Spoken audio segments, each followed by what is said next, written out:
السلام علیکم دوستو، آج کی ویڈیو میں آپ سب کو خوش آمدید کہتا ہوں اور آج کی ویڈیو میں بات کریں گے حضرت حوا علیہ السلام کی پیدائش اور جنت میں رہنے کا حکم۔ یہ آج کا ہمارا ٹاپک ہوگا۔ نئے آنے والے دوستوں سے گزارش ہے کہ اگر چینل کو سبسکرائب نہیں کیا تو سب سے پہلے چینل کو سبسکرائب کر لیں۔ بسم اللہ الرحمن الرحیم۔ حضرت حوا علیہ السلام کی پیدائش سے پہلے حضرت آدم علیہ السلام اکیلے تھے، ان کا کوئی ہم جنس نہیں تھا۔ اللہ سبحانہ وتعالیٰ نے ان کی دلجوئی اور تسکین کے لیے انہی کے جسم میں سے بائیں طرف کی چھوٹی پسلی سے حضرت حوا علیہ السلام کو پیدا فرمایا اور ان کی بیوی بنا کر انہیں جنت میں رہنے کا حکم دیا۔ قرآن مجید میں ارشاد ہے، وہی ہے جس نے تمہیں ایک جان آدم علیہ السلام سے پیدا کیا اور اسی سے اس کی بیوی پیدا کی تاکہ وہ اس سے سکون حاصل کرے۔ سورہ اعراف آیت نمبر 189۔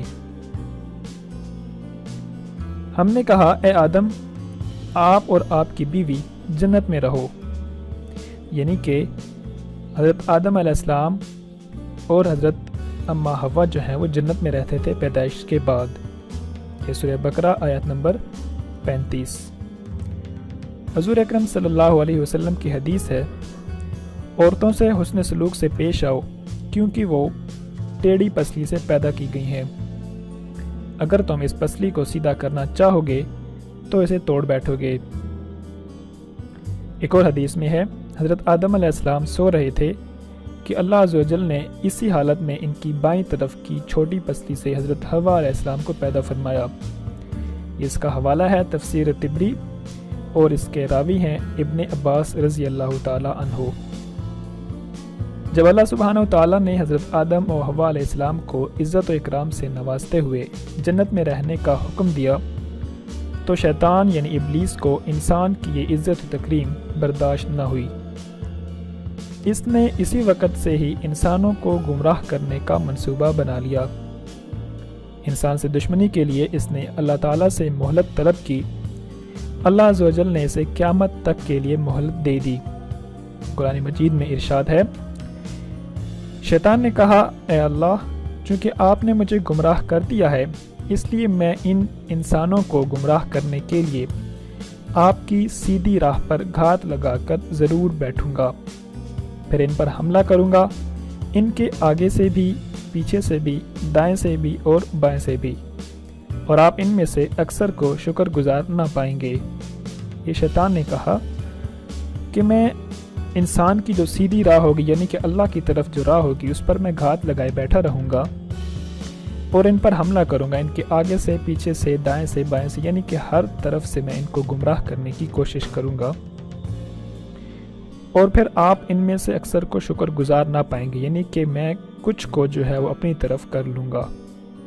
سورہ اعراف آیت نمبر 16 اور 17۔ ایک اور جگہ پہ ہے، ابلیس نے کہا، اے اللہ، اب جب کہ آپ نے اس شخص یعنی آدم علیہ السلام کو مجھ پر فضیلت دے دی تو مجھے قیامت کے دن تک مہلت دے دیجیے، میں اس کی اولاد میں سے سب کو ضرور اپنے قابو میں کر لوں گا۔ یہ شیطان نے دعویٰ کیا تھا۔ یہ قرآن مجید میں ہے، بنی اسرائیل آیت نمبر 62۔ ایک اور جگہ قرآن مجید میں ارشاد ہے، اے میرے رب، مجھے اس دن تک مہلت دے دیجئے جب لوگ دوبارہ اٹھائے جائیں گے۔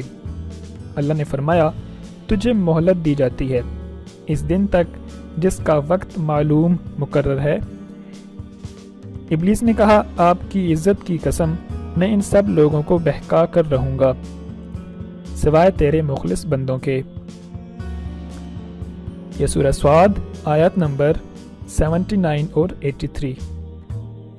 رسول پاک صلی اللہ علیہ وسلم نے فرمایا، یقین مانو شیطان آدم علیہ السلام کی اولاد کو گمراہ کرنے کے لیے اسلام کی راہ پر بیٹھا ہوا ان کے دلوں میں یہ وسوسہ ڈالتا ہے کہ افسوس، تم اپنے باپ دادا کا دین چھوڑ کر مسلمان ہو رہے ہو۔ سعادت مند لوگ اس کی بات ٹھکرا کر مسلمان ہو جاتے ہیں۔ پھر شیطان جہاد کی راہ پر بیٹھ کر کہتا ہے کہ جہاد کیوں کرتے ہو، تم مارے جاؤ گے، تمہاری عورت کسی اور سے نکاح کر لے گی اور تمہارا مال تقسیم کر لیا جائے گا، مگر سعادت مند لوگ اس کی بات رد کر کے جہاد کے لیے نکل پڑتے ہیں۔ ایسے لوگ یقیناً جنتی ہیں، خواہ شہید ہو جائیں یا ڈوب کر یا کچل کر مر جائیں۔ اللہ تعالیٰ نے ابلیس کو قیامت تک کے لیے مہلت دینے کے بعد بنی نوع انسان کو ابلیس کی دشمنی سے آگاہ فرما دیا اور یہ وضاحت کر دی کہ تمہارا سب سے بڑا دشمن شیطان ہے، اس سے بچنے کی ہر ممکن کوشش کرو، یہ بڑا چالاک اور چھپ کر وار کرنے والا ہے۔ تم اسے اور اس کے چیلوں کو نہیں دیکھ سکتے، لیکن وہ تمہیں دیکھ رہا ہوتا ہے۔ اسی نے تمہارے ماں باپ کو دھوکہ دے کر جنت کی آرام دہ زندگی سے محروم کروا دیا تھا، ہمارے ماں باپ حضرت آدم اور حضرت اماں حوا کو۔ اللہ تعالیٰ کا فرمان ہے، اے ابلیس جا، ان آدم علیہ السلام کی اولاد میں سے جو بھی تیری پیروی کریں گے تم سب کی سزا جہنم ہی ہے، جو پورا بدلہ ہے، اور ان یعنی اولاد آدم میں سے تو جسے بھی اپنی آواز خوشنما الفاظ سے گمراہ کر سکتا ہے کر لے، ان پر اپنے سوار اور پیادے بھی دوڑا، ان کے مال اور اولاد میں بھی اپنا حصہ حاصل کر لے، ان سے جھوٹے وعدے بھی کر لے، اور ان یعنی اولاد آدم سے شیطان کے سارے وعدے محض دھوکہ ہی ہیں۔ اللہ نے فرمایا، بے شک میرے مخلص بندوں پر تیرا کوئی زور نہیں چلے گا، اور تمہارا رب ان مخلص بندوں کی دستگیری کرنے کے لیے کافی ہے۔ یہ قرآن مجید میں ارشاد ہے، سورہ بنی اسرائیل، اس کی آیات 63 سے 65 تک کا ترجمہ ہے یہ، یعنی اللہ تعالیٰ نے شیطان کو کھلا چیلنج دیا کہ جو کر سکتا ہے تو کر لے، لیکن جو میرے بندے ہوں گے وہ تیری بات نہیں مانیں گے۔ قرآن مجید میں ایک اور جگہ پہ ارشاد ہے، اور یاد کرو جب ہم نے فرشتوں سے کہا کہ آدم علیہ السلام کو سجدہ کرو تو ابلیس کے علاوہ سب نے سجدہ کیا۔ وہ ابلیس جنات میں سے تھا، اس نے اپنے پروردگار کے حکم کی نافرمانی کی، تو اے انسانوں، کیا تم پھر بھی اسے اور اس کی اولاد کو میرے سوا دوست بناتے ہو، حالانکہ وہ تمہارے دشمن ہیں۔ آگاہ رہو، ایسے ظالموں کے لیے بہت ہی برا بدلہ ہے۔ سورہ کہف آیت نمبر 50۔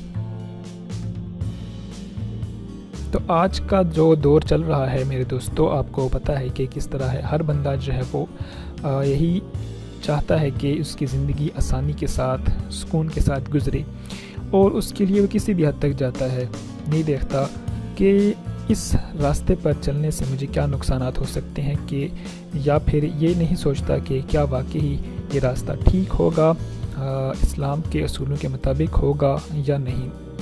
کاروبار میں جھوٹ بولنا ضروری ہو گیا ہے، لیکن جھوٹ جو ہے تمام گناہوں کی بنیاد اسی جھوٹ پر ہوتی ہے۔ یہ سب سے پہلا جو ہتھیار ہے شیطان کا یا گناہ کرنے کا، وہ سب سے پہلا جھوٹ ہی ہوتا ہے، اور یہیں سے انسان گناہ کرتا کرتا کرتا کہاں نکل جاتا ہے اور اسے پتہ بھی نہیں ہوتا۔ تو سب سے پہلے دوستو کوشش کرنی ہے جھوٹ بولنے سے گریز کرنے کی، ٹھیک ہے، جھوٹ بولنے سے اپنے آپ کو بچانے کی بھرپور کوشش کرنی ہے۔ حاضر ہوتا ہوں نیکسٹ ویڈیو کے ساتھ، نیکسٹ ٹاپک کے ساتھ، تب تک کے لیے اجازت دیجیے، اللہ حافظ۔